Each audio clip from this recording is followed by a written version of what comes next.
মাত্র ১.৫ মাস বয়সেই পৃথিবী থেকে চিরবিদায় নিয়েছেন একজন শিশু। কথা বলছি যশোর জেলার মনিরামপুর উপজেলার ৮ নম্বর হরিহরনগর ইউনিয়নের রূপসপুর গ্রামের আব্দুল জলিল হোসেনের পোতা ছেলের কথা। গতকাল রাত ৫টার দিকে লাফেরার দেশে চলে গেছেন।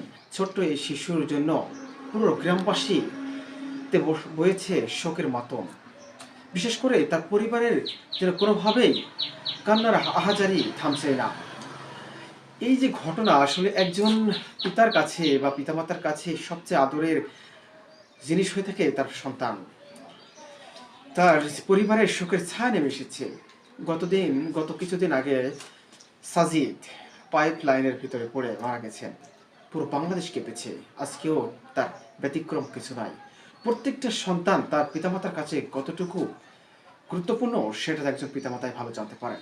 যে শিশুটির আজকে খেলা করার কথা ছিল, তিনি নাফেরার দেশে চলে গেছেন। সকালে কোনোভাবেই মানতে পারছেন না তার পিতামাতা। কান্নার আহাজারি কোনোভাবেই থামছে না। বিশেষ করে আজকে আমাদের খুব কষ্ট লাগছে, কাছের একজন ছোট ভাই চলে গেলেন। খুবই দুঃখজনক। ধন্যবাদ সবাই সাথে থাকার জন্য।